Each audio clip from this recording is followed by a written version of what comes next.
A Chicago-born priest, Roberto Francis Prevost. Well, I'll be honest, it's Robert. But he's now Pope Leo XIV, ascended to the papacy on May 8th, cloaked as a reformer bridging the Americas. Beneath the Latin Yankee facade, a darker truth. A man handpicked by Pope Francis's progressive machine. A machine that makes the Chicago political machine cry with envy. Peddling open borders and gun control, while the Vatican's walls stand tall and its guards wield weapons.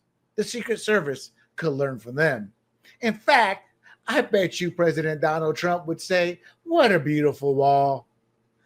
But the worst of it all, allegations of shielding pedophiles, not only in Chicago, my friends, but Peru. And that stains this Pope. This mirrors a church in Minneapolis that bankrupted a diocese after failing to silence those victims.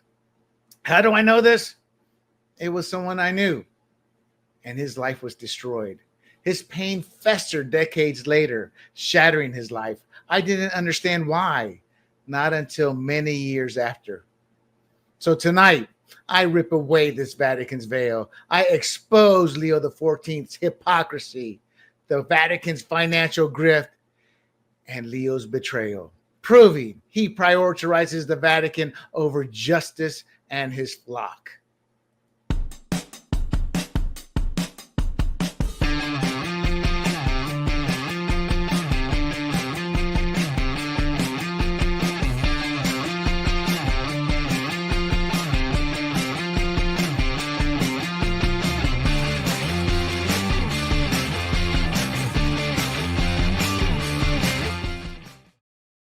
Hello, everybody. This is William Del Pilar, and welcome to Fired Up, episode 79.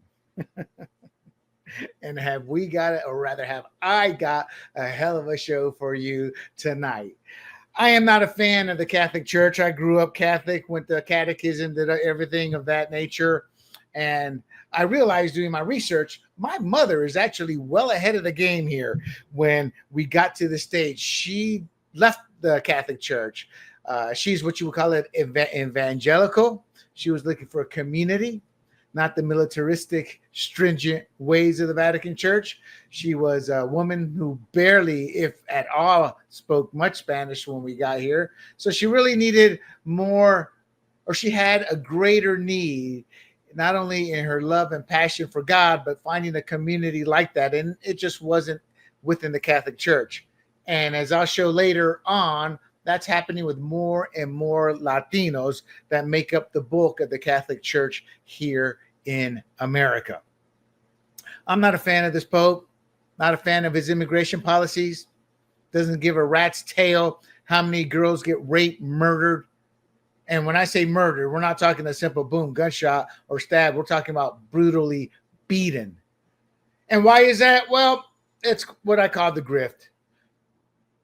And I'll talk about this as well, but the Catholic Church, through Catholic Charities, has profited hundreds upon hundreds of millions. And why would the Pope want to end that gravy train? He wouldn't.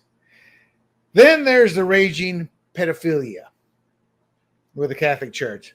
And let's be frank about this. They did everything they could and still are to keep it on the down low, literally, metaphorically, and realistically. And he was part of that, allegedly. I find it ironic that right when it was starting to get hot and heavy at the turn of the century and exposing that, whoop, he has a job at the Vatican. And then as it's still raging here, whoop, he gets sent to Peru and not back to Chicago. Things that make you go home. It could all be coincidence. I'll be the first to admit, but who knows? Well, to be frank, we all would like to know. I bet you he can't even say one name of many of any of the women that have been raped and murdered. Boy, but he sure loves that American dollar, that Yankee dollar. We're going to get into all of that and more.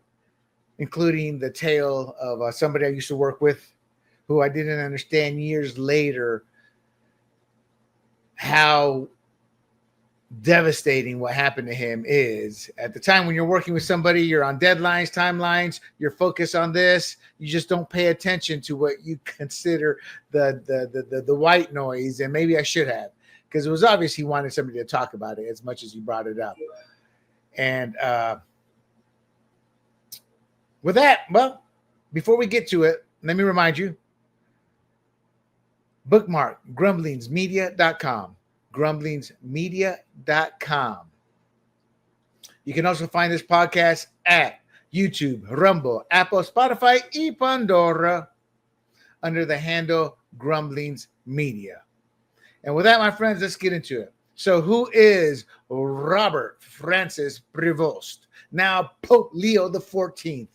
Well, he was born September 14th, 1955 in Chicago. You know, it's obvious others are saying that, but when you think of it, you call it, instead of going the Bears, you say the Pope. It's a saying that many of us love to say. It's just so unique. The Bears. And it fits, you know, one syllable. The Pope.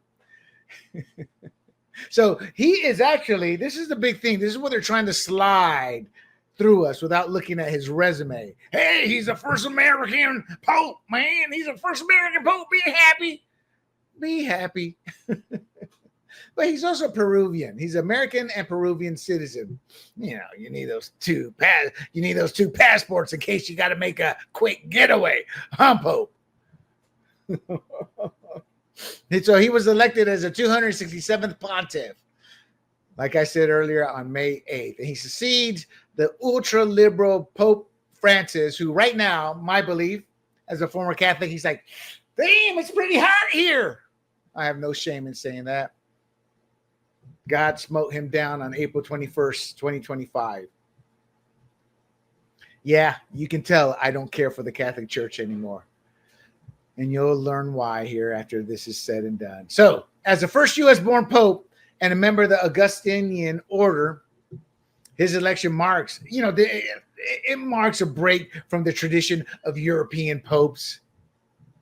And it makes sense. They're looking to expand. They've kind of bled the well dry in the Western nations. And now they're making their way heavily into the third world nations, Asia, Central and South America, you know, into those countries. So it's a rich hotbed. They're there, but they haven't expanded as much as they are doing so now. Technically, the Catholic Church has grown by like 1.5%, but all of that growth is from outside the Western nations. And I say that specifically for a reason. It's the money. It's the money. They get most of their money from the wealthy first world nations, but they do everything they can to bleed these third world nations. I have seen that firsthand as well, and I will explain that shortly too. So as a first U.S.-born Pope, his election does mark a historic break. He's known, if you listen to the opening, known as the Latin Yankee. Some people in Panama call me Blanquito because I got the Spaniard gene more than I got the typical caramel-looking skin tone that all my cousins have. So he has a dual citizenship, and some, I don't see it, but some see him as a bridge between North and Latin America. There's a lot of media and PR hype on this. You know, he's just another pope at the end of the day.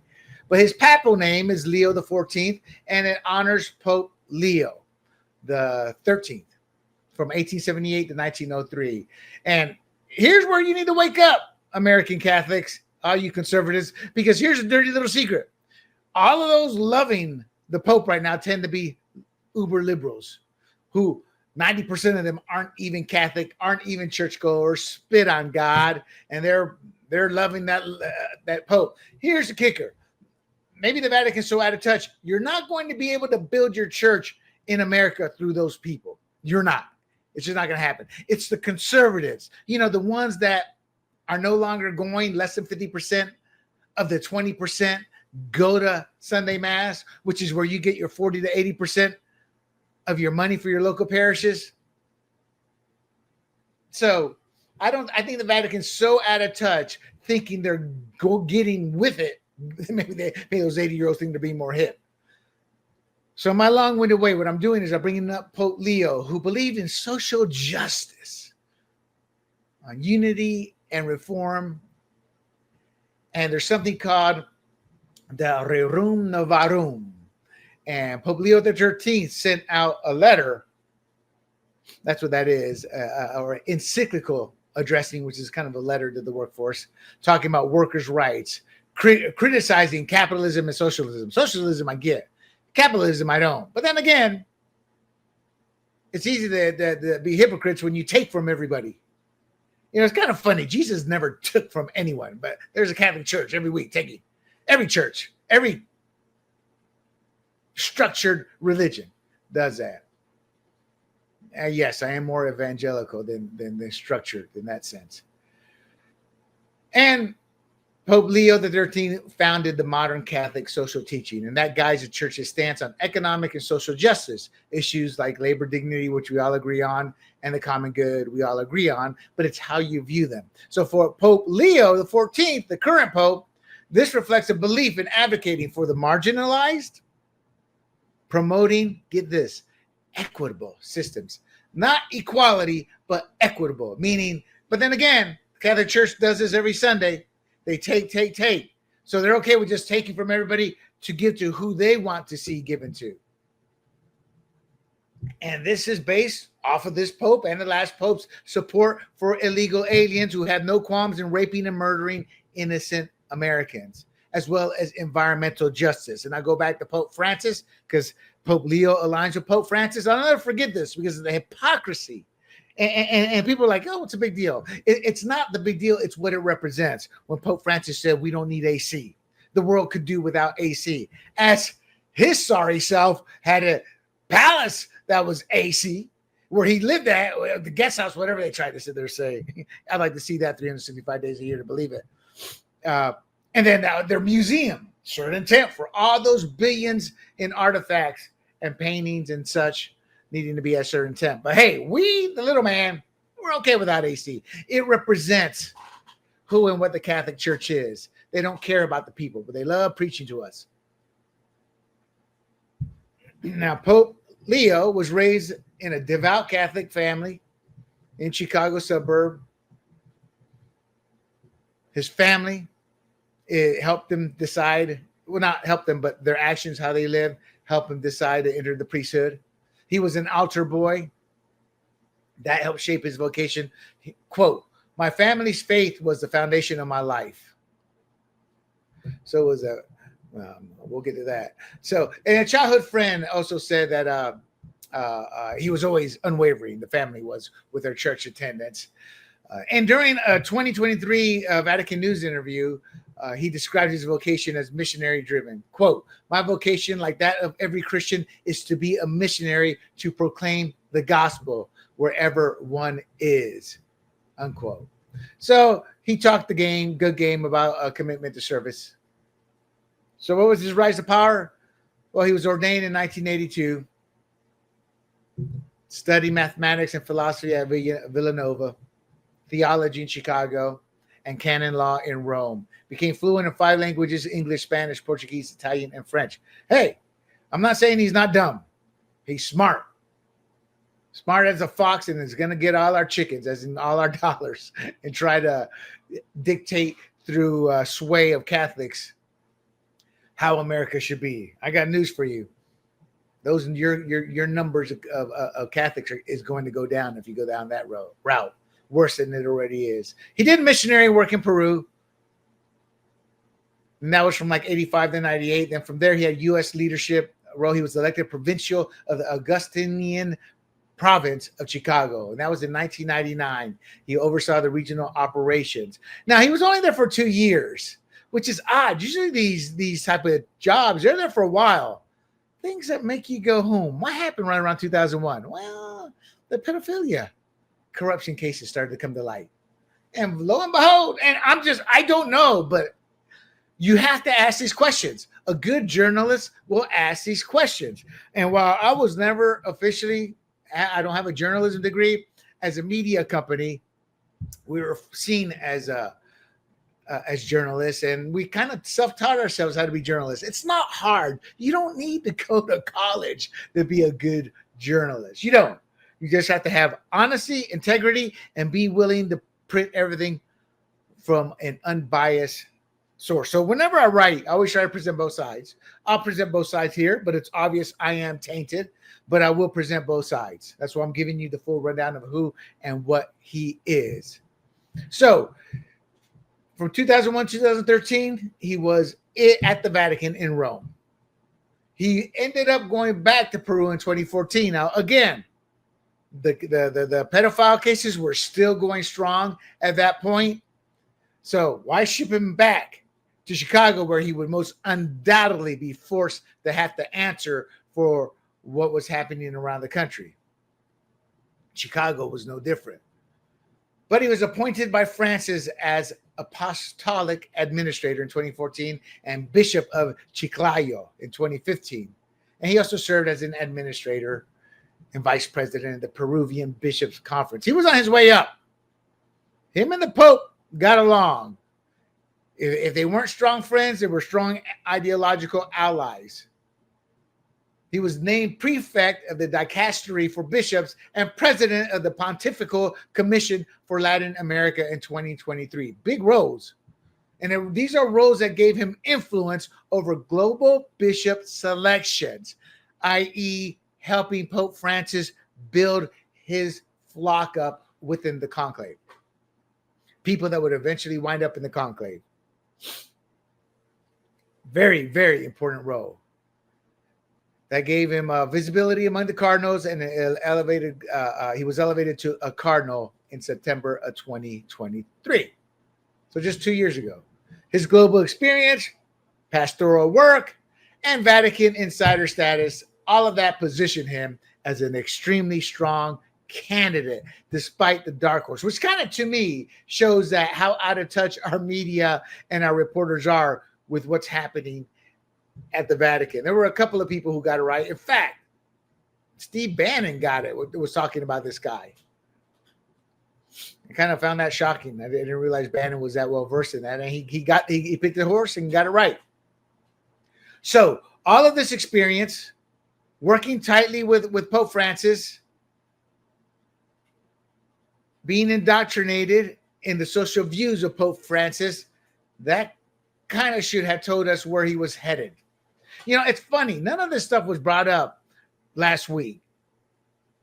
But then again, we just don't care. We care for more of the pomp, circumstance. Woo! New Pope! Woo! American! Woo! Woo! Woo! Well, who is he? I don't know. I don't care. American! Woo!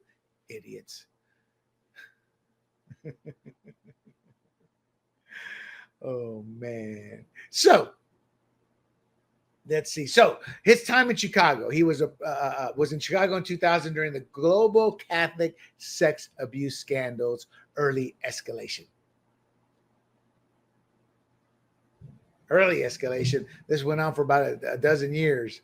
Now, the pedophilia had been going on for decades upon decades, that we can confirm, likely going on generations, if not hundreds, if not thousands of years. You know, so he was provost in Chicago in 2000 during the global Catholic sex abuse scandal. And he allowed Father James Ray, who had been suspended since 1991 for 9 years for credible allegations of sexual abuse to minors. He let him reside at a friary right near a Catholic school without notifying staff. Y'all know the law says pedophiles, we have to know about it. You can go online, you can see it, boom, but you'll be shocked at how many are living around you.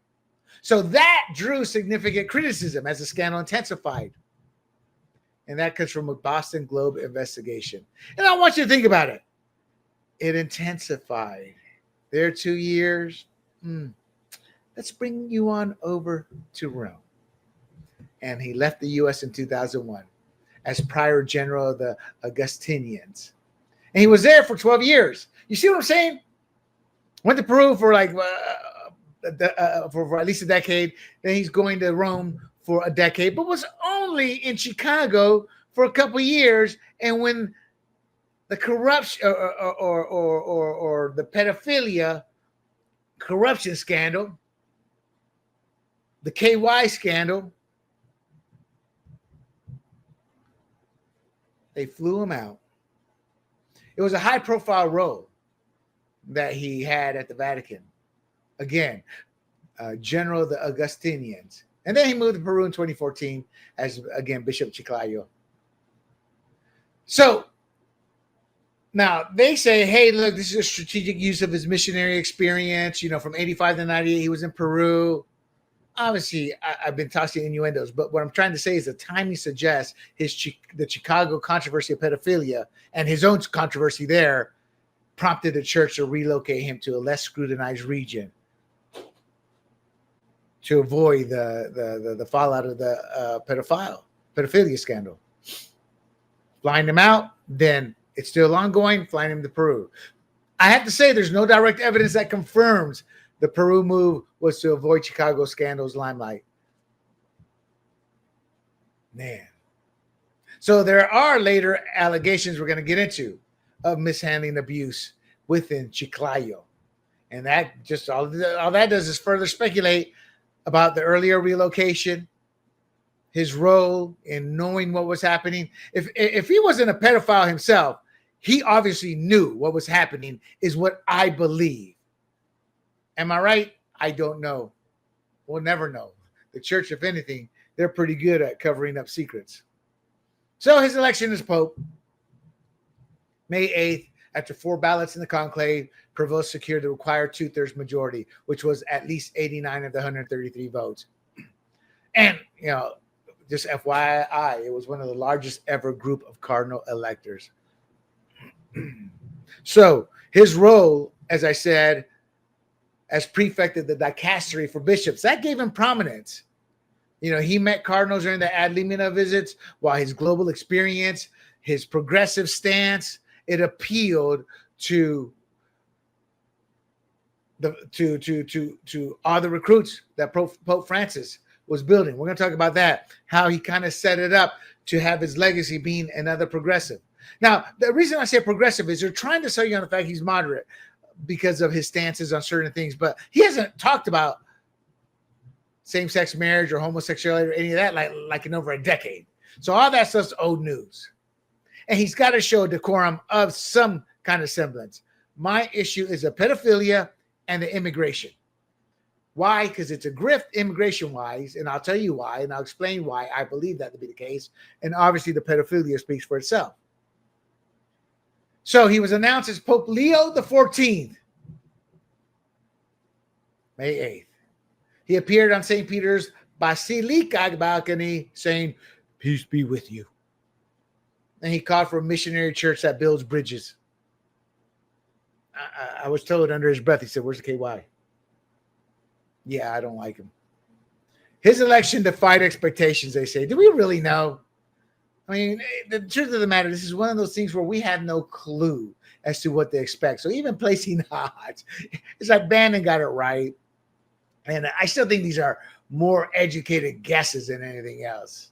But supposedly he wasn't a top contender in the betting markets. I just think the betting markets are out of touch. After researching them, I'm like, man, who else is better suited to continue the legacy of hatred towards their own Catholics than this Pope? Yeah, that's right. I said it. They don't care for you. I'm talking about American Catholics. You know, they don't care how many of us get murdered. Actually, I'm not a Catholic anymore. You know, I grew up but abandoned it. So his elections did defy expectations.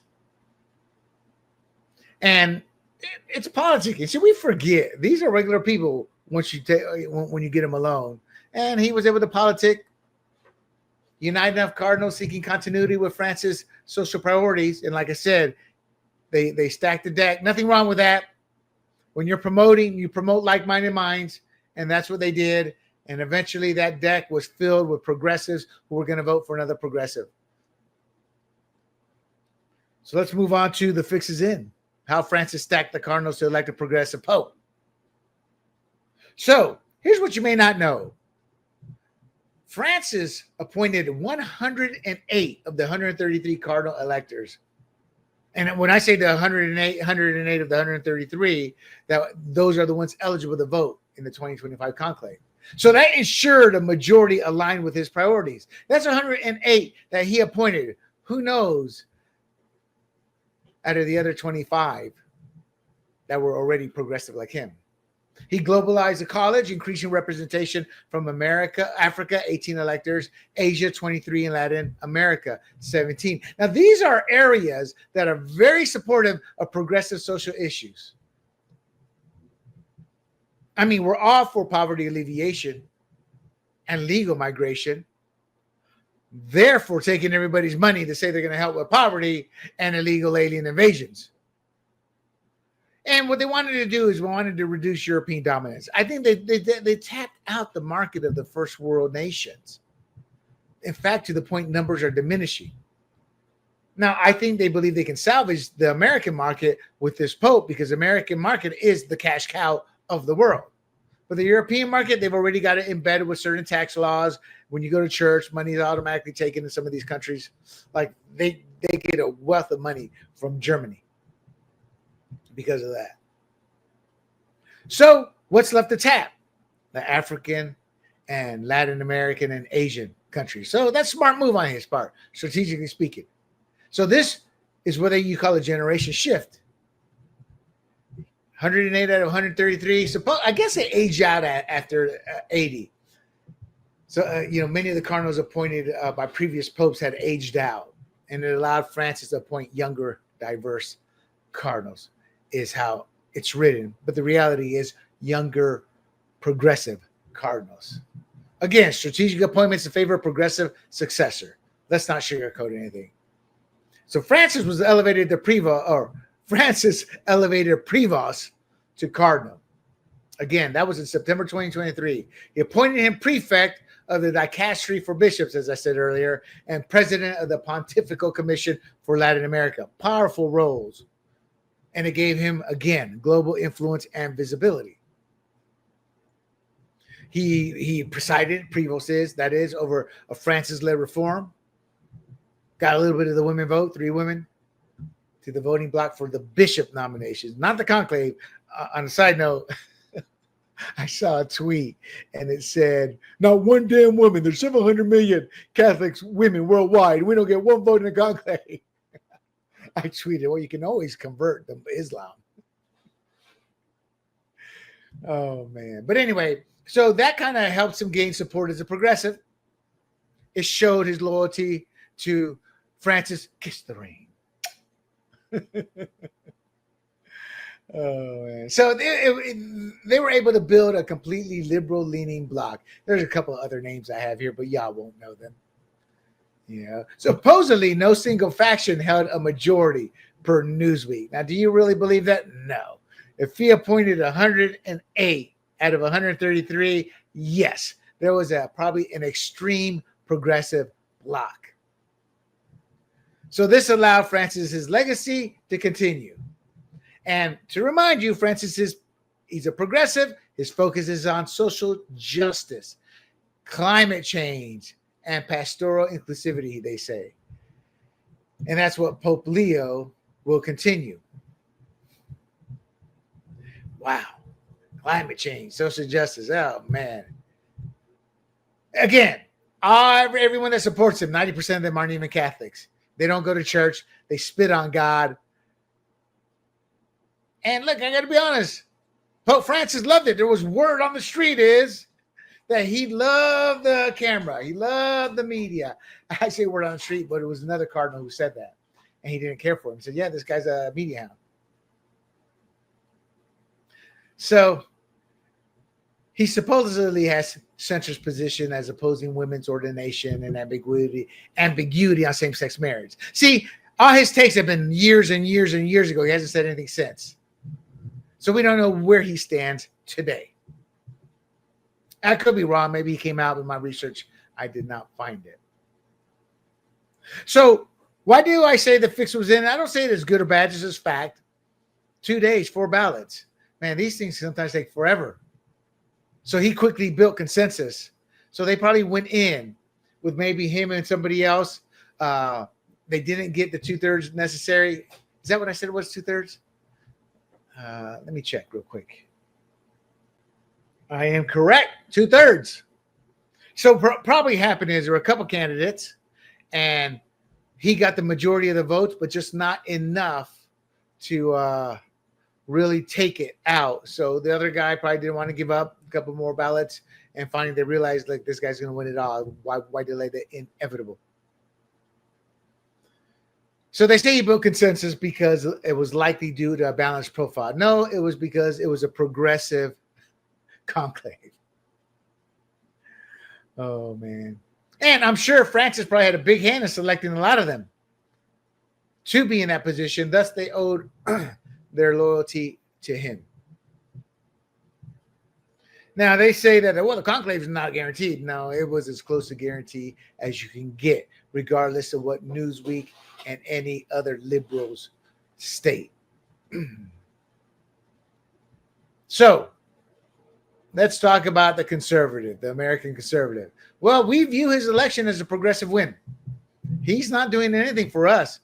He's going to be just as bad, if not worse, than the previous pope, who actually hates conservatives. He'll take our money, but hates us. That's why I say, damn, it's warm down here. A little water here, Pope Francis?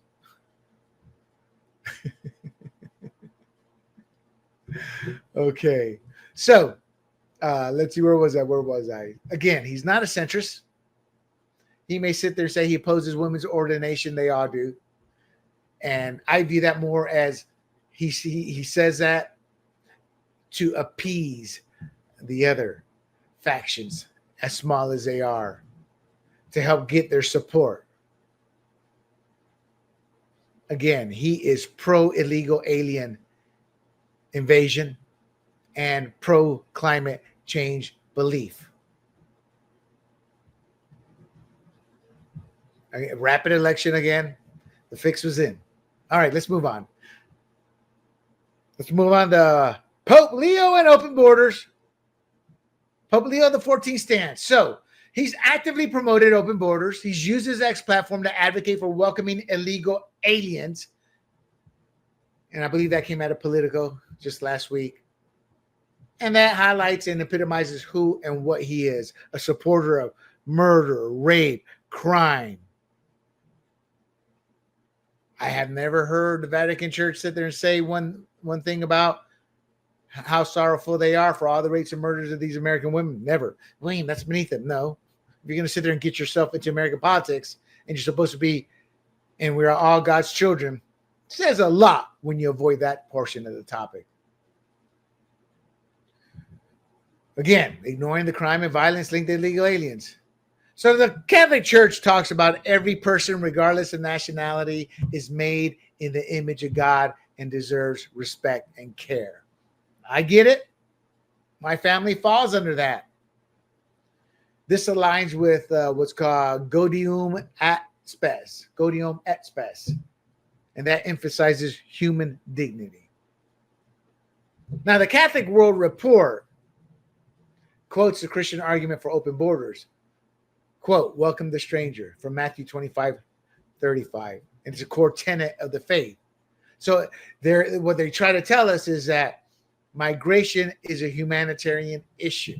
Yeah, that's what they tell us. That's not what they believe with their big, beautiful wall. So what's our pushback? Well, we agree with everything there. But the truth is we are also a land of laws and order. No different than the Vatican. They have 10 zillion laws and orders. Yet this current pope and the last pope say, damn our laws, while practicing theirs. What is biblical hospitality? Well, the scripture calls for hospitality to foreigners. Leviticus 19:34. The quote, the foreigner residing among you must be treated as your native born, unquote. We can welcome whoever we want, but if they're raping, killing, and robbing us, I think the Bible says a few things on how to put your enemy down too. The Pope kind of conveniently ignores that. Regardless, Leo supposedly advocate. Well, he does advocate for that. He does advocate for the biblical hospitality. So he tries to put the church as a moral voice for migrants. Well, a little bit of common sense here. America has been the most giving country in the world. Pope Leo. If you weren't so busy hiding the KY, you would know that. We have compassion, but we also have our limits of what we can do, just as the church does. That big, beautiful wall. Hell, you can't even fly over the Vatican without getting penalized. So the church views borders as bridges, not barriers. And you're right, Pope. And there's a way to properly cross that bridge. Just like you have a gate of entry at the Vatican where everybody has to go through, we have it as well. But the Pope, not good enough. Got to let him cross over when they want, whenever they want. That's what Pope Francis and Pope Leo will continue. Francis believed that, and Leo will continue it. Look, guys, I'm just cutting down to the chase. I'm not being politically correct here. I'm just telling you at the end of the day, this is who they are and what they want. So we've seen what happens when borders are overrun. But the Vatican hasn't, because they have closed borders. They are seen as a nation state.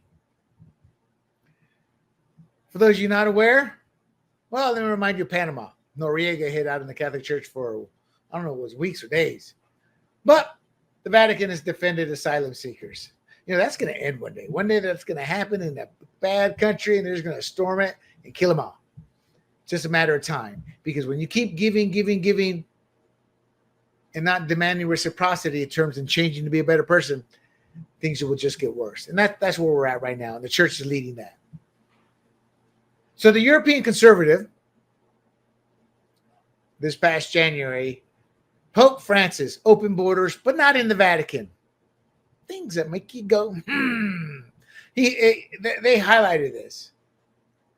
And they critiqued the Vatican's own strict border policies, just as I am. And Leo is going to inherit that and maintain that strictness. So we've seen what happens when borders are overrun. And the Vatican must agree, or they should open their borders up. Tear down that wall, Mr. Leo. The church also argues that immigration fosters cultural exchange and economic growth. Again, aligning with Leo's vision of a global culture of encounter.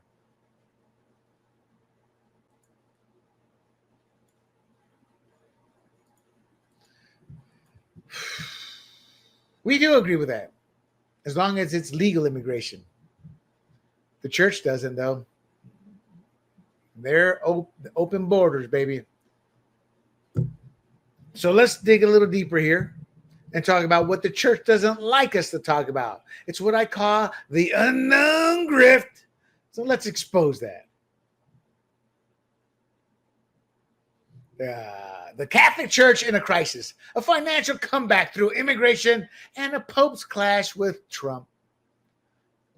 So, a little background here. The Catholic share of the U.S. population has dropped from 24% in 2007 to 20% in 2025. And I think back right around 1960, it was like 50%.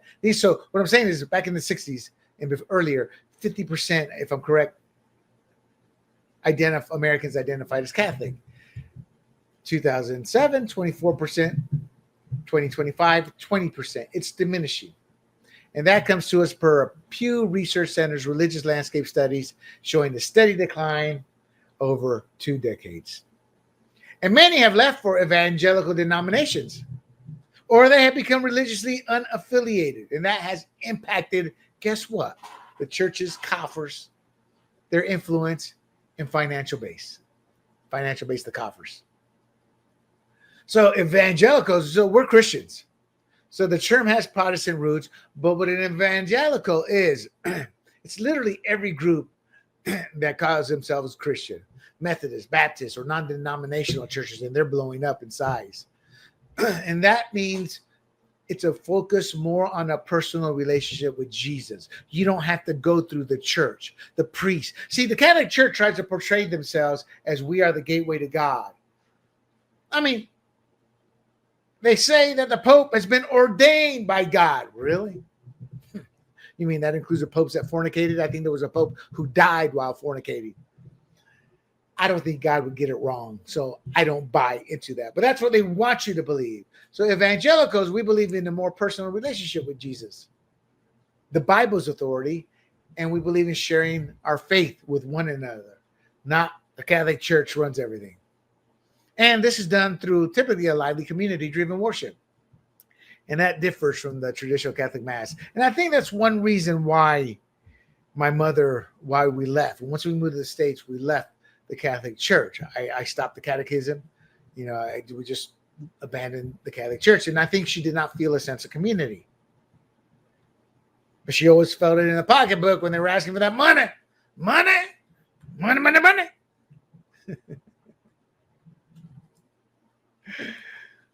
So for Catholic activities like Mass and Catechism, that's typically held within the church. It's centered on structured worship or education, and it's central to the Catholic practice. They don't have the same level of informal social bonding that evangelical churches often prioritize. It's just black and white. That's not up for debate. It's kind of how it is. So Pew data also shows that 29% of that 20% of Catholics, so a third of Catholics in the United States are Hispanic. That's me, or I used to be. But many are leaving for evangelical churches, and it's reflecting the cultural the cultural assimilation challenges. In other words, the Catholic Church is struggling to keep its members because we're just not happy. My mom wasn't happy in that church. This was 30 years ago. My mom was a trailblazer. I never knew it. So what's happening is younger generations are integrating into broader American religious trends. You see it. You see some of these big churches. The pastors are younger, they're hipper, they're more with it. Now, the downside is it happens in every church, whether it's white, black, Asian leadership communities. They're all, I'm not going to say they're all. A lot of them are corrupt and they get found out. Joel Osteen, man, those guys live like kings. And that's not how I was brought up. You shouldn't be living high on the hog off of your flock's money, but yet they do. And then there was this other South Baptist preacher said he had a dream that God told him he needed a plane and that the flock needed to provide so he could get one. So there's a lot of bad out there. But that said, the younger generation is looking for the churches that are, for lack of a better word, more hip to them. And that's not the Catholic Church. Now, another reason this occurs is because Hispanic Catholics, especially younger generations, are drawn to churches that talk about personal faith. They just want to go be one with God, and they don't want to have to deal with, got to do catechism, got to do this, got to do that, got to do this. It's very rigid. And they also want the vibrant worship. Again, that's what I mean by hip. It's vibrant. It's sad to say, but it's entertaining to them. I don't know if I agree with that, but that's how it is. And the community engagement. I think that's great. We live in a world where everything's so stringent. You go give your money. You go to your multiple courses a week, catechism. Everything's stringent. There's no community. Your relationship with God must go through the Catholic Church. And maybe I'm wrong. Like I said, we left the Catholic Church decades ago now. Maybe they changed. Maybe I never quite understood, but I just never cared for them. And when I started studying the Catholic Church in college, how deeply ingrained they were in politics, how they had no qualms in helping to start wars and to death and money and power being their primary goal. Yeah, I just don't care for them. And I don't think that's changed. I think Pope Francis wanted his influence. The way you do it was, which Pope was it? I want to say Pope John Paul. Let me double check that. Yes, Pope John Paul II. To me, he did it the right way. He helped bring down the Iron Curtain. Why? Because of his love and passion for God and to bring it to the Iron Curtain. And he did. This Pope wants illegal aliens because of the financial grift. But I'm digressing. We'll get to that in a second. So back to why they're losing Hispanics. Community engagement, family, vibrant worship, personal faith versus a structure that we have to go through the Catholic Church. And that aligns more with what is becoming more and more American cultural norms, offering a sense of belonging. So again, my mother fell into that. We went through a lot. I remember taking Bible study for a couple of years with a church that most people don't like, but I take great pride in respecting them. I respect any church that is willing to go out there and preach the gospel, who understands they will be spit on, they will be yelled at, they will have doors slammed in their face. Doesn't mean I agree with them, but I respect them because they truly are one with their faith. Can't tell you the last time I saw a Catholic who was out there preaching the gospel who wasn't actually working for the church. And again, that's also reflected in the drop. At a 20%, only 44% attend Sunday Mass. So there's a lot of Catholics in name only. They call it rhino. I guess it's Sino for Catholics. Yes, so 24% of U.S. Catholics in Sunday Mass attendance has fallen 24% to 24% of U.S. Catholics in 2023. So even less. So out of the 20%, only 24% go to Sunday Mass. That's down 55% from 1965. And that's according to CARA, or C-A-R-A, at Georgetown University. I don't know if you say it as CARA. So, and local parishes rely on the collections for about 40 to 60% of their operating funds. And that's through a 2021 study. And that is estimated to be 10 to 13 billion annually. So they're losing out on about 20 billion annually if they had full attendance. And obviously the declining attendance, that's led to massive revenue drops. And that has threatened parish sustainability. Rural parishes are the most hit, obviously, demographics in terms of actual living numbers there. There's a well-known one in rural Iowa that closed. But that said, when you preach immigration, when you sit there and say the Pope is ordained, when you sit there and have a rich, infamous history of corruption, abuse, when you cover up pedophilia, and yet you still want to maintain the rigid doctrine and impose that on everybody when your own house is a house of cards, of course, you're not going to be able to maintain attendance, much less create new Catholics. We believe in open borders advocacy, doing it the right way. We don't believe in you not condemning same-sex marriage in terms of the Catholic Church. That's one reason I'm indifferent to whether you're gay or not, but that's a Catholic doctrine, and they want to destroy that doctrine. You don't see Islam doing that. Then you combine that with the KY cover-ups, as I call it, the pedophilia cover-ups, the rigid doctrine over community building, and none of that works.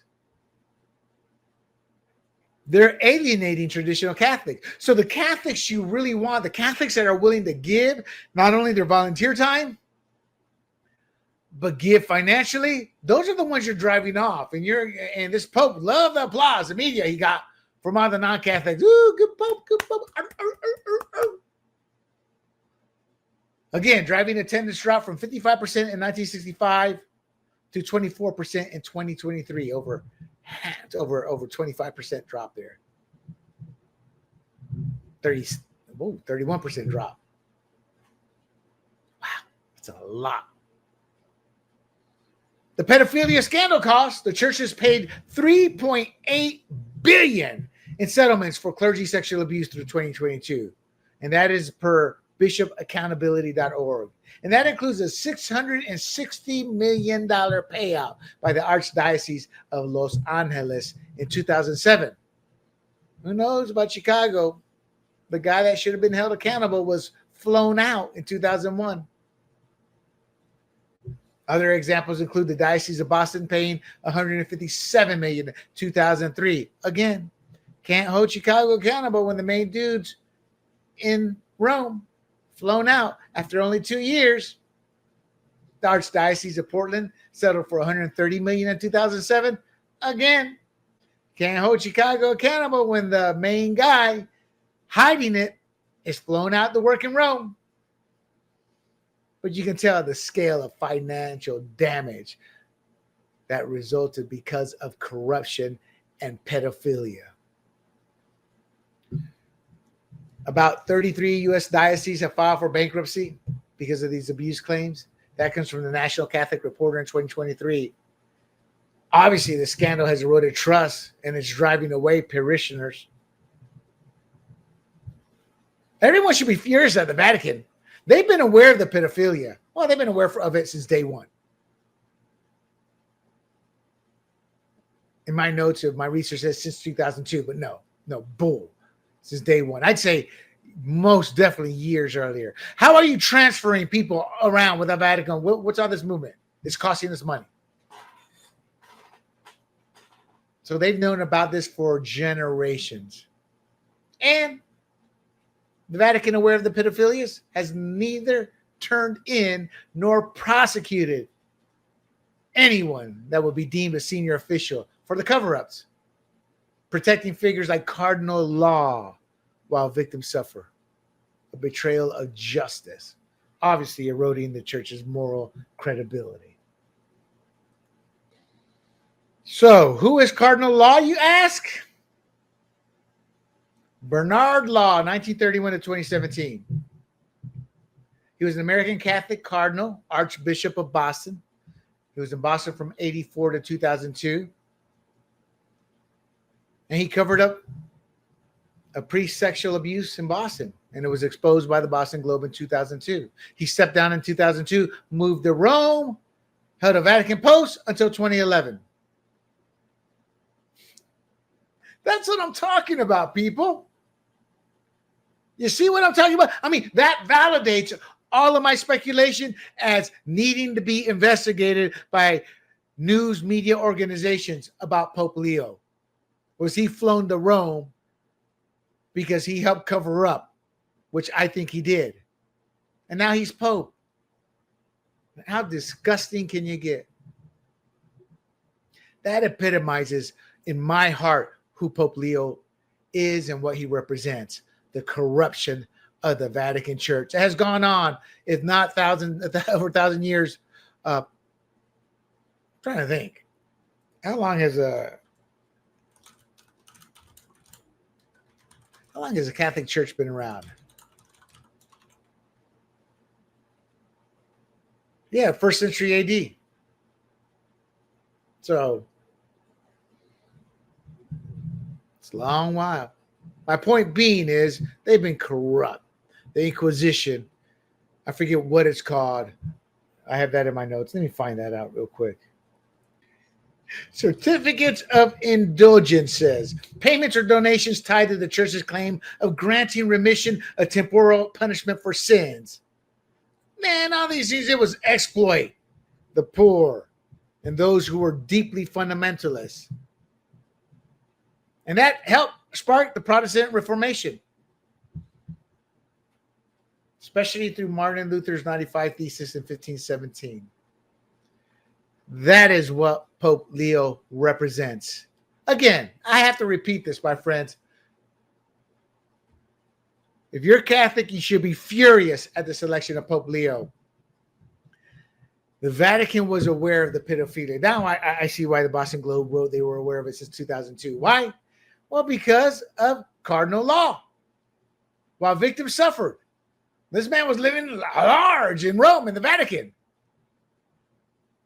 Again, covered up priest sexual abuse in Boston. He stepped down, moved to Rome, held a Vatican post. They were hiding him out. There was a scandal erupting in Chicago. Pope Leo was flown out. 2001. You got a job in the Vatican, Pope. Robert Francis Prevost, flown out in 2001. See, this bears further investigation by media. I can't get over that. But let's move on. The Grift, Immigration Services Revenue. Internal Revenue Service, well, they are the Immigration Services Revenue. The Catholic Charities. It's a U.S.-based organization. It earned $620 million in federal grants for immigration and refugee services from 2020 to 2023. I thought it was 800. Maybe my notes are wrong. Buku money. 97 million 2020, 125 million 2021, 164 million 2022, 134 million in 2023. This is a massive gravy train that is filling the coffers because they have less and less Catholics to sit there and take money from. Not to mention all the pedophilia money they've had to pay out. Well, they're using our own taxpayers to refill their coffers. Thank you, Joe Biden. I guess that was his penance. Hey, don't sit there. I mean, ignore the fact that I am pro-abortion and will kill a baby in the womb right before they're born, and I'll give you these contracts. Okay. Now, I don't know. That happened. Likely it didn't, but man. The U.S. Conference of Catholic Bishops received $193 million for similar programs. Okay, so there you go. It's $200 million. 600, what did I say? 620? So over 800 million. And that comes through their 2023 financial statements. So combined, that's what it is. So combined, these entities have earned $813 million since 2020. Think about that. Since 2020, to resettle illegal aliens, $813 million. Well, I'm sorry, not illegal aliens, but immigrants, as they like to be called. As a conservative, you see the church's open borders push. That's a grift to offset the declining attendance and the pedophilia scandal cause. I repeat myself, but it's worth repeating. Now you can see why the popes are like, no, Senor Trump, rules are good. I'm sorry, rules are only good at the Vatican. America, open border. In the American government to the Catholic Church. What? Not enough? Okay. Then they go, oye, papi, I got a job for you. You see that toilet? You go clean it good now, you hear? Joe Biden, where's my money? Oye, Lucy, you see that kitchen? Roberto, you see that field, that garden? Hey, according to Jasmine Crockett and others, that's all we're good for.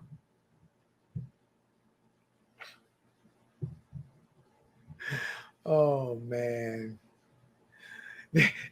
I think it was Pope Francis that sat there and said Trump's border wall was, quote, a barrier to mercy, unquote. Well, and yet they strictly enforce their Vatican border walls with fines up to 25,000 euros. And that €1 is worth more than $1. So it's probably over 30,000 there. So if federal funding for migrant services is cut, the church could lose $182 million annually. $134 million for Catholic Charities and $48 million for the USCCB. They don't want that gravy train to stop. Oh, yes, Senor Trump, J.D. Vance. Border walls are bad.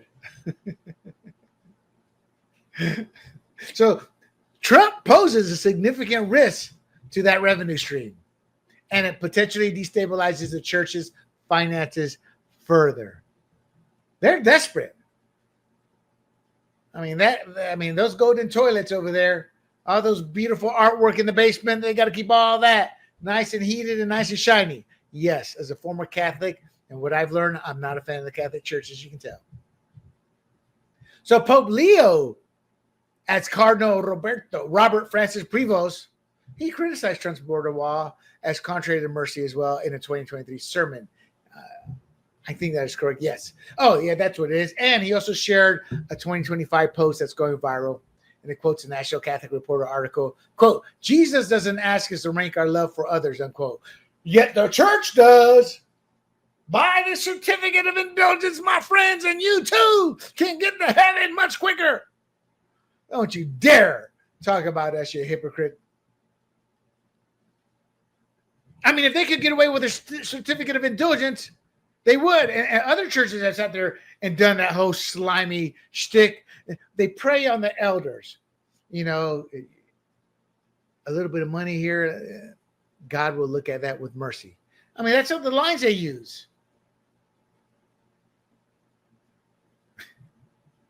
So this stance of open borders is politically and financially aligned. And it aligns with the church's financial interests. But I got to tell you, with social media, I mean, people like me speaking, others speaking, y'all know about it. And it's not going to help your growth. And I'm happy for that. I truly am.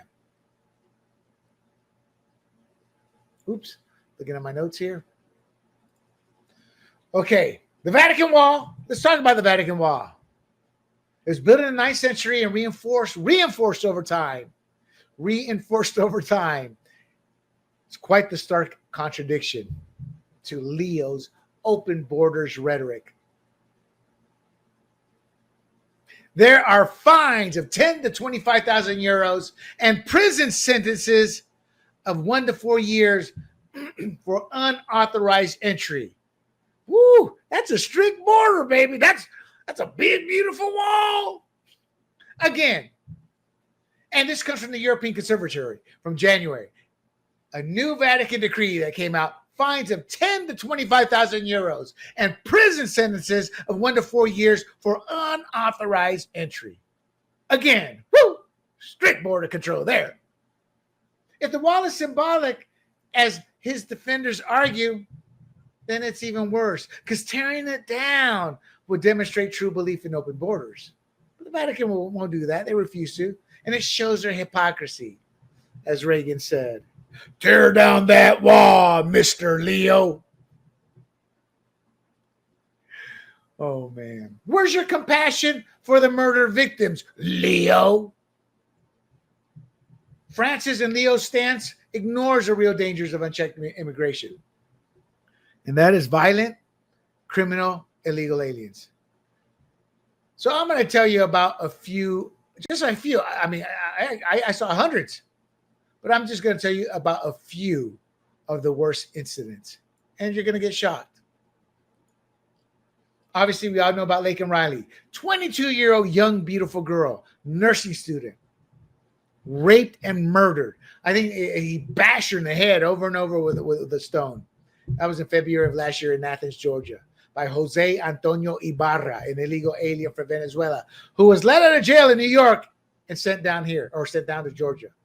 Beaten and strangled while jogging. Rachel Morin, a mother of 5, 37 years old, raped and murdered in Maryland.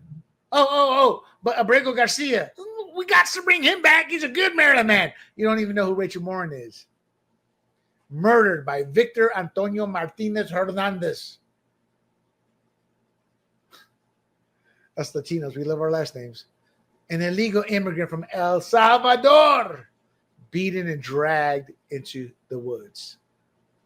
Never heard one damn word from Pope Francis. But William, he's a pope. Was he supposed to know all these people?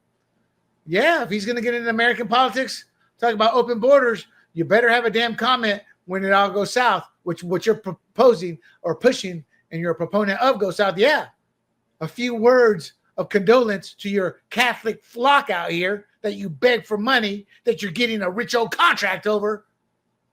Damn right you should say a few words.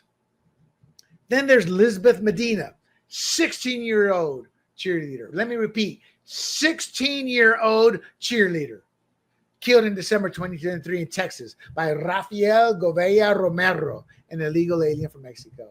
Stabbed in her apartment. Then there's Maria Gonzalez, 11 years old. Repeat, 11 years old. Murdered in August of 2023 in Pasadena, Texas by Juan Carlos Garcia Rodriguez, an illegal alien from Guatemala. Strangled in her own home. There's a whole boatload more I could have gone through. Those are some of the most dastardly. So that is what Pope Leo promotes, condones. And I say condone because he's silent. Silent about all these deaths, all these criminals running around. Why? Because he's got a big old fat juicy contract. He looks at that contract like a John looks at like a sailor looks at a chick at the corner of a pier come payday. That's how Leo looks at that contract. I'm just thinking Leo knows guys, priests who looked at boys that way too.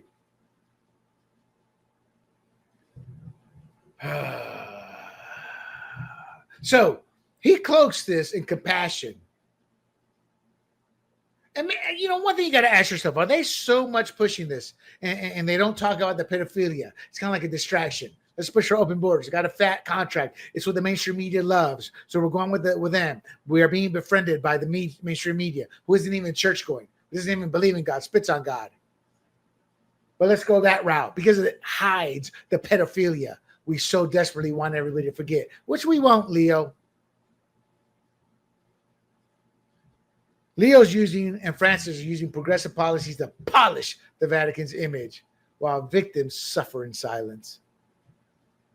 As a conservative, we believe nations must control their borders to protect citizens and maintain order. There's a couple of books by somebody, professor at Yale, I want to say, or called Tiger Mom, Amy Chua, talks about the destruction and fall of nations from within. That's happening in the United States. Great read. I strongly urge you. It's like, people like to look at the world in black and white. It's not. And most powerful nations are destroyed from within. Did you know that the Roman army at its end, at its downfall, it's like 90% of it were made up of mercenaries. They'd lost their love for their nation. So we must control our borders to protect, not only to protect citizens, but maintain order. Open borders undermine sovereignty and it allows unchecked inflows. And that destabilizes governance, especially in the U.S., as we're seeing, and even worse in Europe. The rule of law. I got to be honest, 99.9% immigrants, we are for the rule of law. My mother, she, bless her heart, she's happy. There's law and order here compared to having to deal with Torrijos and Noriega growing up. I was jacked up in I want to say alley. It wasn't really an alley, but away from the friends and all, from a friend of mine saying, dude, shut up. You're a protected citizen because you're American, or you're protected class because you're American. We may not be here tomorrow because of your mouth, because I was running my mouth about Noriega. And this was maybe a year or two before the invasion. Immigrants and immigration must follow legal processes. We must, in order to prevent crime and trafficking. The European conservative exposes the Vatican's hypocrisy. Why? Well, they have documented how they advocate open borders. We all know, while they enforce the strict Vatican entry. The January 2025 decree with harsh penalties.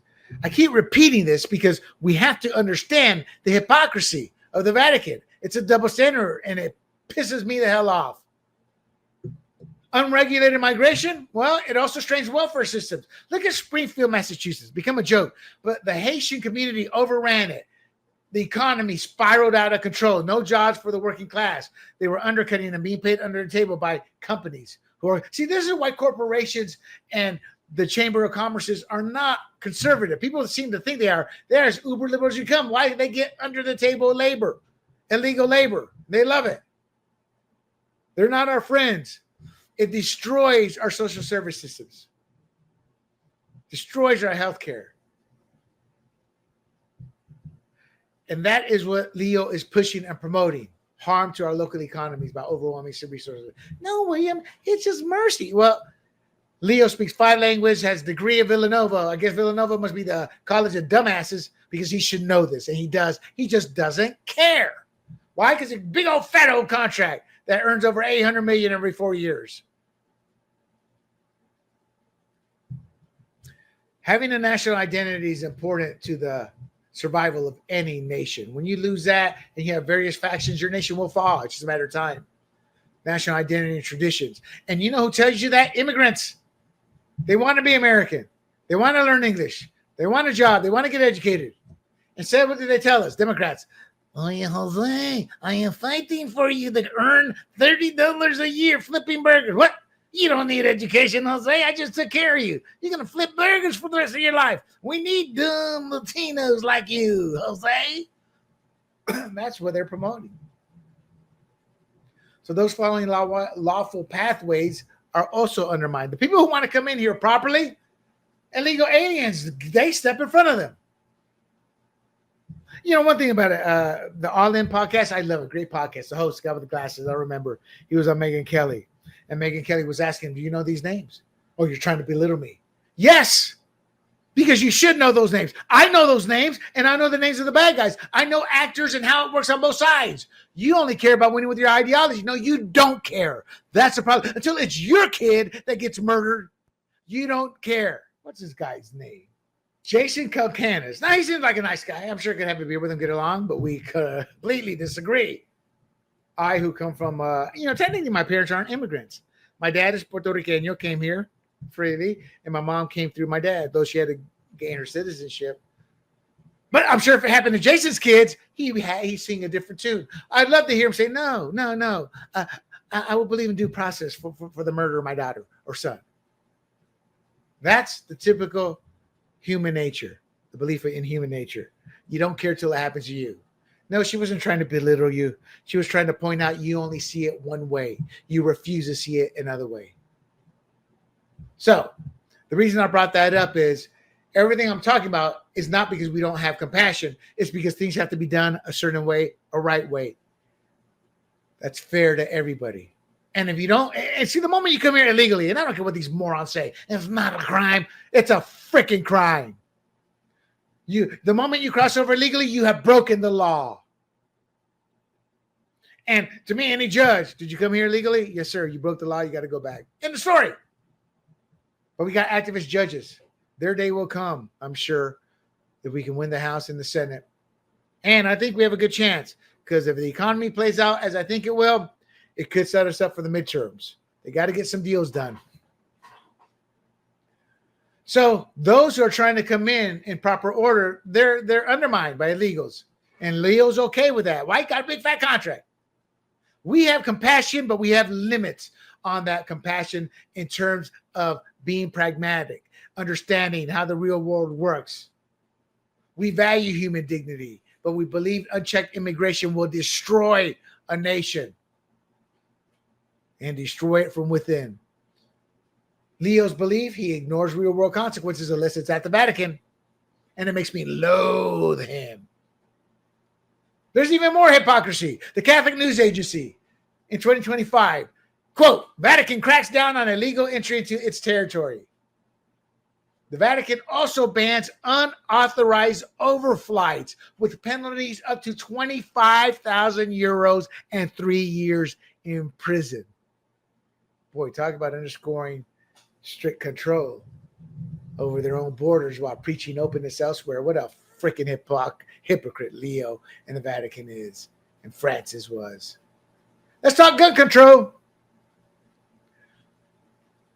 So Leo's actively promoted gun control, has used his X platform to advocate for stricter measures. That was noted by Politico this last week, and it highlights his focus on progressive issues. So the Christian teachings are peace. The church emphasizes nonviolence, rooted in Christ's teachings. Blessed are the peacemakers. Oh, then I don't see the Vatican blessing Trump, who's trying to get peace between Ukraine and Russia. He's condemning him and Vance because they're threatening his illegal alien grift or immigration grift. So the United States Conference of Catholic Bishops, there's a document from January 20th, and it quotes Francis on the suffering caused by military spending. And Leo, his anti-gun stance will continue that tradition.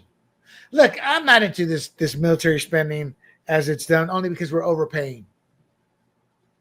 But we're the big brother of the world. See, people who say we're not, I would like us not to be, but we are by default. Because when good men do nothing, bad men will rule. I don't know how the saying goes, I forget, but that's pretty much in a nutshell what it means. The church also teaches that safety comes from faith in God, not firearms. Tell that to all the women who have been shot and killed by illegals. Let me repeat that. The church teaches that safety comes from faith in God, not firearms. He encourages Catholics to trust in divine providence. aligning with the church's spiritual focus. So reducing guns, access to guns, prevents violence and fosters compassion. So they want to take our hand. They say regulate, but they want to take our handguns. Set up age requirements. So that's where Leo stands. They see the government as a moral authority. Leaders have a duty to enact laws prioritizing safety. I agree with that, but not at the expense of my Second Amendment and guns.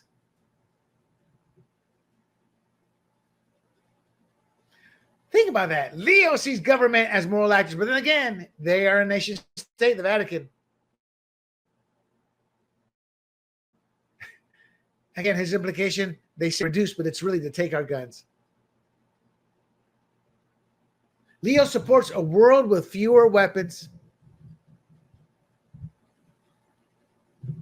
Let me give you a little bit about the reality of it. Let me give you my perspective. We have a well-armed Vatican. The Vatican maintains a heavily armed security force. Seems to me, Leo, you be contradicting your anti-gun stance. What's good for thee is not good for me. That's what Leo's stance is. The armed, there's an Amalan article from a couple years ago. Armed defense of Vatican highlights the church's hypocrisy on guns. And it notes the Pontifical Swiss Guard, established in 1506, and the Gendarmerie Corps are armed to the teeth and willing to use deadly force.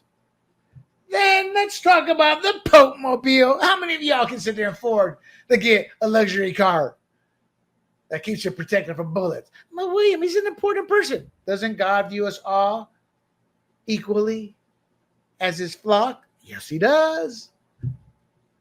So if guns are unnecessary and divine protection will suffice, as Leo claims, why does the Vatican rely on the Swiss Guards and all their guns? Things that make you go home. And I'm not kidding. I'm being dead serious. God will protect you. That's what they're saying. Well, then you don't need protection there, Leo. The Amalan article cites the 1994 Pontifical Council for Justice and Peace that declares, quote, the right of legitimate defense by armed means exists, unquote, for those responsible for others. Ergo, the government can have guns. So that's how they justify them having guns. Oh, no, we can have guns. Legitimate defense for by armed means exists for those responsible for others. Well, I'm responsible for my family, so Leo, using your own rules, I can have one. But you only view it from a governmental outlook. The church has a history of tyranny. And that's why we have our guns, not because of the church, but because of our own government. See, having guns is for one reason, to protect ourselves against tyranny. And let's take a look. The Japanese said, no, we ain't even thinking of invading America. Why? Because every person there has a damn 3 guns, you know. Tyranny, they annihilated the Knights Templar. The church, the Catholic Church, partnered with the French king to destroy and genocide Knights of the Knights Templar in 1307. Pope Clement V, under pressure from King Philip IV, he wasn't really under pressure. They went along with it.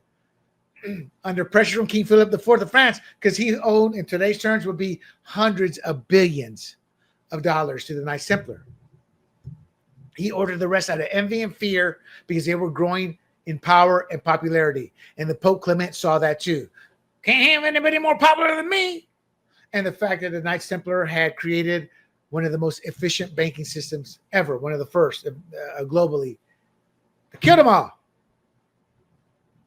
They were tortured, burned at the stake, and their wealth seized. And guess what? Weapons played a big part of that from the government. So don't talk to me, Pope, about my guns as you massacre, torture, and steal from your own flock. Spanish Inquisition, anybody?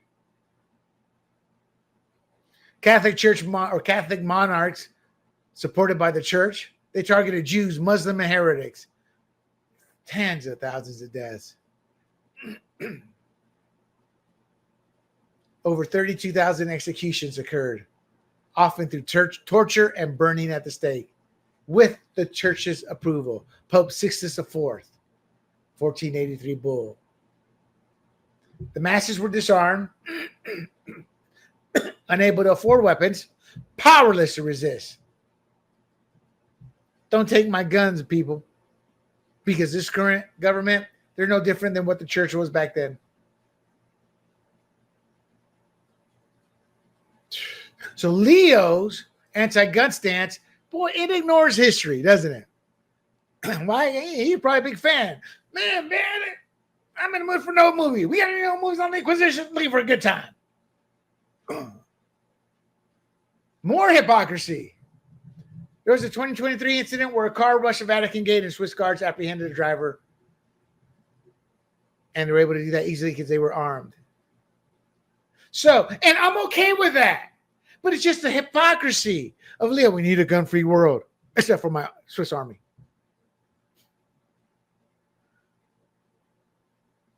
I believe we have the right to bear arms. That's a fundamental right of our liberty and self-defense. Leo is attacking that core freedom, especially for us who live under the Constitution. An armed populace ensures governments remain accountable. So we loathe Leo. Firearms allow law-abiding individuals to protect themselves. And let's not forget the Second Amendment is a cornerstone of American identity, and Leo does not care for that. His global disarmament agenda dismisses cultural differences, feeling out of touch with my values, not feeling he is out of touch. Then again, he was never in touch. I don't do well with those who allegedly protect pedophiles. We have compassion. We believe in human dignity. We believe in restricting gun rights will leave people vulnerable. So we don't want our guns taken away, but we do believe in human dignity. Leo thinks that taking our guns comes with human dignity, or human dignity comes with taking our guns. So Leo has this ideological peace-building mindset that is greater than practical self-defense. Why? Because it allows more control from government, and he views himself as a leader of the world. The Vatican is seen as a government, as a nation. Let's get to the heart of everything here. I told you this was deep. I don't mess around. I go deep. Pope Leo XIV stance on pedophilia.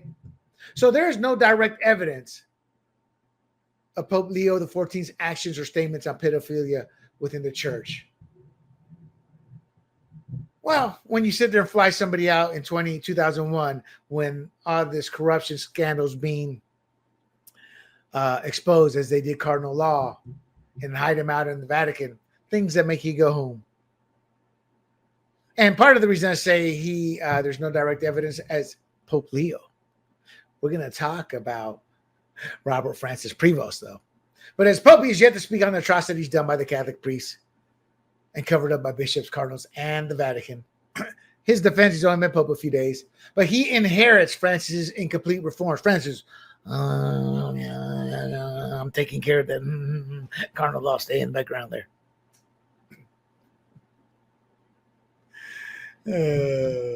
So he inherits the 2022 creation of a department within the dicastery for the doctrine of the faith to handle abuse cases. Now I want to tell you people something. Pope Francis was made Pope in 2013. It took him 9 years to finally go, okay, we need to do something about this pedophilia. I'm tired of seeing all these KY bottles around here. 9 years. That should have been one of the first things he did in 2013. But he chose not to. Leo's silence when he was Prevost, Francis Prevost, speaks volumes on where he stands. His silence shows he has greater focus on an institution to have institutional stability over transparency. It's not confirmed, but it's what I speculate based on his past. Some Vatican officials will likely defend his inaction as a means of maintaining stability, keeping the church on the straight and narrow in terms of not being destroyed. There's a Le Monde article that notes under Francis, the church faced global scandals. But often prioritize institutional preservation, meaning Pope Francis says we got to preserve and save the Vatican. Damn those who've been raped and sodomized.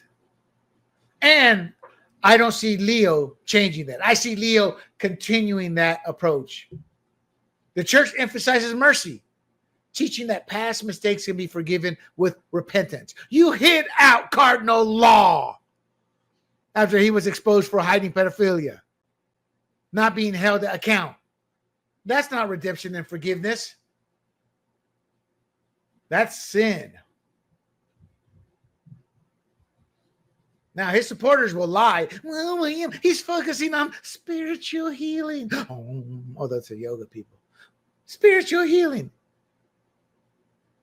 Okay. So he's okay with do 13 Hail Mary room and call me in the morning. You're good to go, pedophile. That's pretty much their redemption and forgiveness. They claim, the Vatican, oh, no, we have reforms and they've been implemented. That's what they may say, but we have yet to see anything. The other thing is, if they openly address scandals, it could damage their credibility. I got news for you. That ship sailed generations ago. I looked at for Leo to prioritize discretion. Why? I believe he was part of the hiding of it. And one reason he was flown to the Vatican in 2001. But he's looking at prioritizing that discretion over transparency and admitting to their sin. Why do that? Because that means a lot of the gravy train will end. Let's talk about Robert Francis Prevost and the allegations. Talk about his past actions. Friar James Ray case, 2000 to 2012. In 2000, Prevost, then a leader in the Order of St. Augustine in Chicago. I assume FR is friar. That's what I put in my notes to short. Let me double check that. So, real quick, he had complaints against him too for how he handled this. Sent to the Vatican, nothing happened. His punishment, we're going to punish you, Prevost. You're going to become Pope. So anyway, James Ray. Prevost, then a leader in the Order of St. Augustine in Chicago.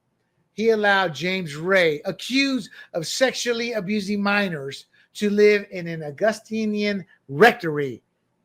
Guess what? It was near a Catholic school. Ray admitted to inappropriate behavior with boys, yet Prevost approved his residence. That was criticized by Cardinal Blaise Cupich as inappropriate. That's inappropriate. His punishment, he became Pope. Richard McGrath, 2018. McGrath, an Augustinian priest and former president of a Catholic high school in Illinois, was removed from ministry in 2018 after allegations of possessing child pornography and sexually abusing a minor. Yo, little one, go to my office. Yes, Mr. Priest. What do you need? That KY. Prevost was a senior Augustinian leader. He may have overseen or failed to address this case. See, we have to say may because it's never been investigated, suggesting a pattern of oversight failures. I'm not done. Those cases in Chicago flew them out to the Vatican, and we know everything's going to be on the down low there if anything happens. Woo, the down low. Yeah. Brothers ain't got nothing on the Vatican priests. So then he gets shipped out to Peru. Not back to Chicago, to the Chiclayo diocese and abuse allegations there, 2014-2023. As a bishop of Chiclayo, Prevost was accused of failing to investigate abuse claims against Eleturo Vasquez Gonzalez and a priest by the name of Yescan. Cardinal Prevost never investigated abuse claims. That's what the victims, alleged victims state, including Ana Maria Gispet. These are Indian names, native Indians. These are names that having went from there, I recognize the surnames. They met Prevost in 2022, but no canonical investigation was open. despite claims of following norms. Yeah, covering up norms. And critics allege there was documentation that was sent to Rome, and it was designed to avoid action. That's a serious charge. We're going to punish you, Leo, or we're going to punish you, Prevost. Okay, I'm ready for my punishment. You are Pope. So let's look at the Peruvian allegations. 2022, 3 women alleged they were sexually abused as teenagers by 2 priests, Ricardo Yeskin and Eleturo Vasquez Gonzalez, as I stated already. And when they were accused, that Provost was the bishop. Again, they failed. I'm trying to get a little deeper here, but it doesn't seem like there's much more depth. Prevost failed to investigate when they reported the abuse. Okay, they reported abuse in 2022. Prevost was bishop there from 2014 to 2023. Now, lo and behold, they transferred the priest for health reasons, and no proper inquiry was opened. The survivors network of those abused by priests, SNAP, that's what I said. They filed a complaint against Prevost of covering up the abuse and alleging he sent inadequate information. He sent nothing to see here. Francis, that's my boy. That's my boy. I got plans for you, Prevost. I'm going to punish you, making you Pope. They didn't suspend the priest during the investigation and failed to notify civil authorities or offer any victim support. An Italian journalist reportedly claimed Prevost actively avoided the case. Now, the Diocese of Chicago countered that Prevost met with the victims in April 22. Yeah, so, yeah, I say, I'll take care of you. I'll take care of you. Oh, your Sister Mary, pass the basket around to this family. That's pretty much what happened in the case of my family in Panama when my cousin died. Give me money. Oh, we're sorry we're sorry your son's dead to my aunt. We're sorry your cousin's dead. You got any money? I swear to God. They had the audacity to ask me for money to donate to them when my family was suffering the death of my cousin, my aunt's and uncle's son.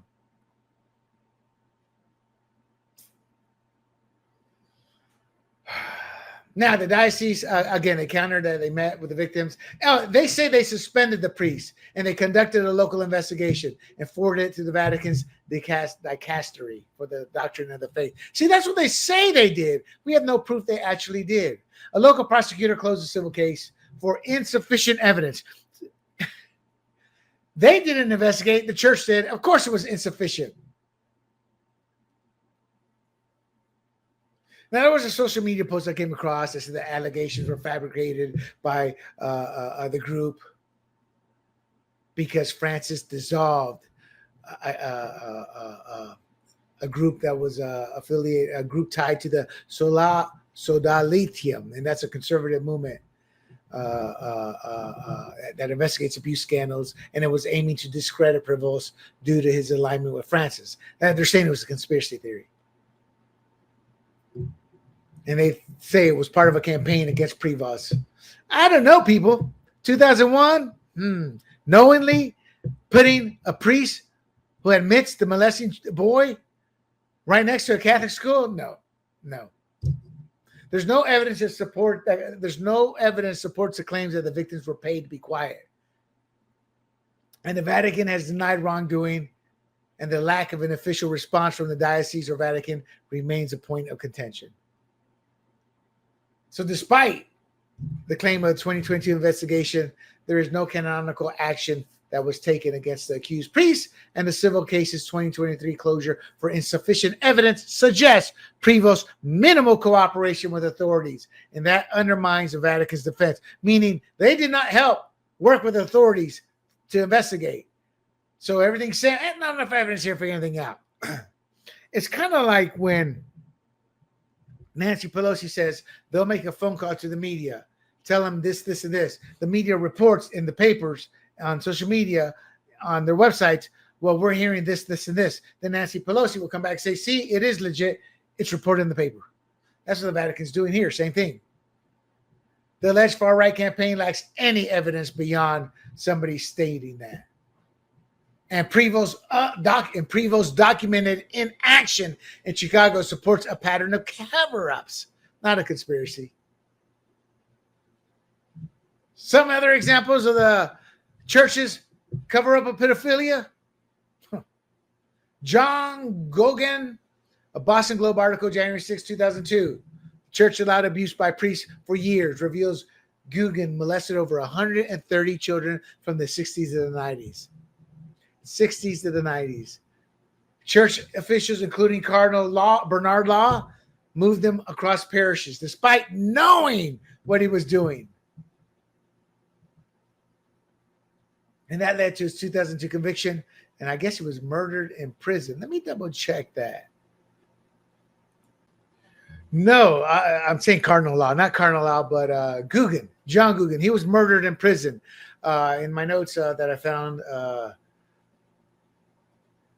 on August 23rd, 2003, Guggen, 68, was strangled and beaten to death in his cell at Souza Baranowski Correctional Center in Massachusetts. Joseph Druce, who was serving life sentence. He had a history of hating homosexual plan attack. Guggen was a prize due to his crimes. Guggen was in protective custody. Man, these people always died. Epstein's. Anyway, Cardinal Law moved them around. Then there's Fernando Caradima in Chile. September 28, 2018, Chilean priest at center of abuse scandal defrocked by Pope Francis. Kind of had no choice. He was busted. Abused minors from the 80s and the 90s. He knew about this, Francis. There's no doubt in my mind. Why? Church leaders ignored complaints. They reassigned him until his 2011 Vatican conviction, before Francis got there. His influence persisted, showing systemic protection. So, okay, I'm sorry. Maybe Francis defrocked him. So I apologize. Francis had nothing to do with that one. Peter Hullerman.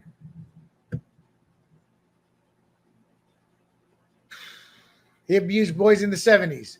Despite therapy recommendations, he was moved to new parishes under then Archbishop Joseph Ratzinger, continuing to offend until 2010. So here's my point. The church preaches forgiveness, but denies justice to victims. Pope Francis issues new rules on reporting abuse, but victims say it falls short. I'm with the victims. So it requires reporting, but it lacks any enforcement, and it allows bishops to self-regulate. Give me 13 Hail Marys and you're good. I think Leo's going to be the same way. He's going to continue this hypocrisy, preaching mercy while shielding abusers. I expect that to continue. These are not isolated events. Le Monde reports that there are hundreds of thousands of victims globally, 216,000 in France. And that's report 1950, from 1950 to 2020. What does the church do? They transfer priests. Documented in the U.S., Europe, and Latin America. This is a worldwide issue. Francis ignored it. 9 years. Maybe we should do something. Yeah, y'all got to report it, but you got to self-regulate. Leo's going to continue that. Prevost's alleged cover-ups in Chicago and Chiclayo. That mirrors the Vatican's decades-long practice. Of what? Of shielding abusers. Again, 216,000 French victims, 1950 to 2020. Cardinal Law's protection in Boston. Man, Francis and Leo will continue to uphold a corrupt institutional legacy. We believe, I as a former Catholic, that the church must hold itself to the highest standards, but we know they won't. They haven't for hundreds and hundreds of years. Polish cleric retires in the face of cover-up accusations. Gdansk Archbishop Sławoj Lejak resignation for hiding abuse. Retires. Not held accountable. Pope Francis, give me 13 Hail Marys, you're good to go. Pope Leo, I like Pope Francis' self-report. But y'all get to determine what happens. If Leo follows this pattern, you can do nothing but loathe him, and I believe he will. Be why he's perpetuating a betrayal of the church's foundation that they've never lived up to. Let's be honest. Survivors deserve justice and transparency. Leo has a history of continuing. Doesn't matter if we demand high-ranking officials face scrutiny, they won't. They won't. We believe Leo will be a pope of inaction, which makes him complicit. There will never be full disclosure. There will never be independent investigations. If they are, they're shams. There's a backlog of 2,000 cases under Francis that we saw. I don't see Leo addressing those. Without reforms, which will never happen, they are a nation state unto themselves. Future generations of young altar boys will suffer. Faith will continue to erode. Pope Francis may say he condemned child sex abuse and church cover-ups, but he did nothing about it. There was a Pennsylvania report identified over 1,000 victims. Leo's inactions will continue to alienate and diminish Catholic growth, which is good. If you're not going to sit there and take care of your flock, you don't deserve to have a flock. And they talk about the Bible. No, it's more about the Catholic doctrine. Why? Matthew 18, verse 6, 7. Jesus says, if anyone causes one of these little ones, those who believe in me, talking about God, to stumble, or talking about Jesus, to stumble, it would be better for them to have a large millstone hung around their neck and to be drowned in the depths of the sea. Catholic doctrine, nah, we're going to make you pope.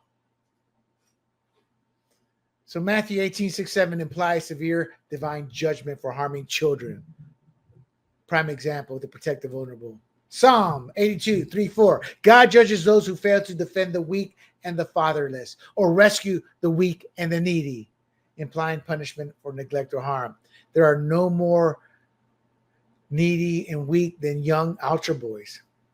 It's obvious the goal of the Vatican is to protect the institution at all costs, regardless of the wake of destroyed lives they've created. And they created that by allowing pedophilia to run rampant. And to this day, they keep covering it up in the name of protecting, or in protecting the institution. So who is putting themselves above God? Pope Francis, Pope Leo, and the Vatican. Why? Well, there's a lack of any actions taken. No honesty as their apologies were brought about after the mountains of evidence exposed them.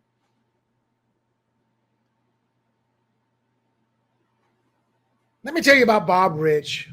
And the only reason I'm naming Bob Rich is this was a public story. I knew Bob Rich. I worked with Bob Rich. I didn't understand Bob Rich's plight. I was so engrossed in my business and growing it and getting ahead. I mean, I cared more about the fact we were the NFL Network's first fantasy analysts. My company out of my garage was one of the top 3 in the world. At one point, our website ranked in the top 2,000 in the world per Alexa. The first fantasy sports company to be featured on a pregame NFL show. Bob was aligned with wanting to do that.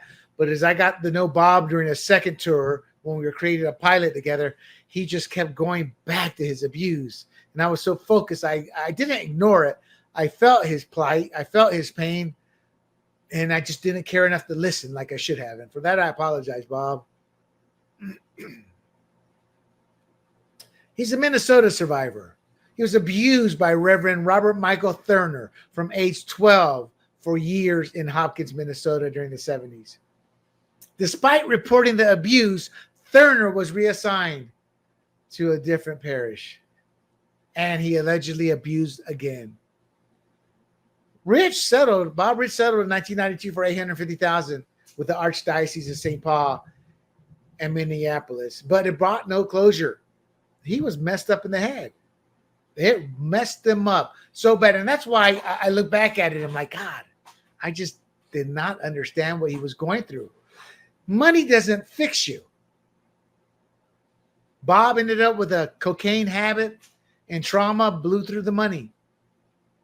He was trying to buy happiness through the money. This is what Bob said. He told the Star Tribune in 2015. It's online, but I think you got to pay for the story. But the Star Tribune. Just because you get the cash doesn't mean the pain goes away. And he was talking about the church's failure to protect victims. And that's a pattern that Prevost has perpetuated in Chicago and Chiclayo, allegedly. Bob Rich is a Minnesota native. Michael Thurner was obviously a Catholic priest. Bob was 12 years old. The abuse again began in the early 70s and continued until Bob left for college. So at least 8 years. It occurred at various locations, a rectory, and even in a car a few miles from Bob's neighborhood. So how did it start? It started after Thurner. He was a visiting speaker at Bob's school, took him to lunch, sneaked him into an R-rated movie, and then abused him at the rectory. So Rich described the abuse for over 6 years with lasting emotional trauma, including flashbacks triggered by places like a rectory or church bells. Man, the profoundness of the psychological toll. And when he was describing it in flashbacks, I guess while he was interviewed by the Star Tribune, that they were landmines, he said. And the abuse affected his ability to trust and his mental health. And I can tell you, it did affect his mental health. There were times I was like, what's the matter with you? You know?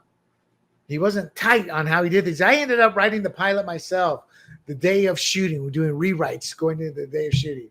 And it worked out for the best. But now I look at it, I'm like, I see why Bob was like how he was. And when I met Bob, he was in Minnesota. I did not have no clue the first go. Bob and I worked together closely during the beginnings of the company build up after my company was established, and I was looking to expand on it, doing a pilot, this or that. I reconnect with Bob. And that's when Bob started. Bob, I guess, saw me as a friend, and I didn't return that friendship. I was so involved, and that's where I was wrong. And again, I apologize, Bob. It pains me to think of how selfish I was back then. In that sense, so focused on that and getting angry at Bob because of the show and how everything went down. He was driving me nuts. But the lawsuit happened in 92. Bob was in his 20s, filed a lawsuit against the Archdiocese of St. Paul and Minneapolis. Again, $850,000 settlement, significant for the time, early 90s. And it was supposedly intended to compensate for the years of abuse. Bob thought the settlement would bring closure. It didn't. Within 4 years, the money was gone. Some of it given away, some spent on California beach house, Porsche, cocaine habit. And he used the money to help cope with the pain. He was trying to buy happiness. Thurner admitted to the Archbishop John Roach in November of 82 that he had a sexual relationship with a 16-year-old boy, that being Bob, and it led to a letter of resignation. However, by summer of 83, Thurner was reassigned to a church in West St. Paul, it's in Minneapolis, where he allegedly abused a 7-year-old girl. I found that odd, girl. I always assumed it would be a boy. He retired in December 91 and then was permanently removed in 2002. At least 4 other individuals accused Thurner of sexual abuse. One case nearly reaching trial before the Archdiocese bankruptcy filing in 2015 halted proceedings. The point here is Thurner was moved around despite higher-ups knowing of the allegations. And that is a systemic issue in how the church handled abuse cases. They cared more for their priests and the institution, just as Pope Francis and Pope Leo did and does. Now, so the Archdiocese bankruptcy, the Archdiocese of St. Paul and Minneapolis, they filed for Chapter 11, and that froze over 20 lawsuits, including those related to Thurner's victim. And this was partly due to the 2013 Minnesota Child Victims Act, and that lifted the statute of limitations for child abuse, and that led to over 400 claims against the Archdiocese. So it was a strategic approach to file bankruptcy so they could reorganize, and that reorganization helped them pay out $210 million settlement in 2018 for 450 victims, the second largest payout by the Catholic Church in the U.S. Bob hated the Catholic Church, and I don't blame him. Maybe knowing that happened, maybe knowing how I wasn't a voice, an ear Bob could listen to, knowing my studying of the Catholic Church in college, my experience and how they treated us. And real quick on that experience again, my cousin had died. My family was mourning them. I was supposed to see I was supposed to be there 4 days earlier when he died. I flew down anyway. I was so don't worry. They got a deal. I was like, look, I'm gonna go down there to be with my family. I haven't seen them in 15 years. The least I can do is offer support. I was able to help financially as well. That made me feel a little better in terms of being able to help the family out. But I'll never forget when the two nuns, God bless them, they were nice. I felt bad for them doing the dirty work of the priest. And my uncle, God bless him, still had a sense of humor. He said, "Oye, Willie, belly." He said it with a smile. Time of morning. Because he's just gonna. It was so pathetic. It was laughable. And there he is sitting in the car, not coming in. I go, why is he doing that? He's drinking. Wait. We sat there what seemed like an eternity, just a couple minutes. Sure enough. That's when I felt so bad for these nuns doing the dirty work. All of that combined, I had no love for the Catholic Church either. No love. So the Archdiocese handling of abusive priests, including Thurner, was obviously criticized, but the church still did nothing in terms of holding the higher-ups accountable. Thurner was reassigned. Cover-ups to protect the institution. So how do we know about this? Well, this happened in the 70s and the 80s, and most records in researching this, I knew about the story. Bob had told me, but I was like, I thought the reason I knew about it is Bob had, I had sold my company. This is the second phase, and I was still tied to the industry. So Bob had kept talking about this, and the article must have come out later, and Bob told me about it. But that's how I was able to remember. I knew the article was out there, and I found it. I was able to gather this information. But all of this happened obviously pre-internet. So this Star Tribune, thank God for it. And it provided detailed accounts. And that happened because of the 2013 Child Victims Act and 2015 bankruptcy, bringing all this back to light. And my point is that how many, I would say tens of thousands since the Catholic Church was there, has this happened to others that we'll never know about? Families destroyed. And this is a true story. Obviously, the Star Tribune article details it. The bishopaccountability.org corroborates Bob Rich's settlement and Thurner's history. The Minneapolis Legal Examiner mentions Bob's potential documentary that I don't think he ever got off the ground. I'm not sure. I remember him talking about it. It's sickening.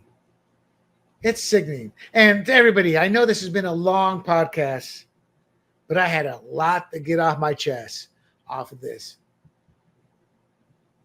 My take, Pope Leo's reign begins in shame. It's built on lies and cover-ups. We can demand his resignation. We can support survivors through SNAP and starve the Vatican of donations. We want to do all that, but it's going to be for naught. That rich government grift they have is filling their coffers.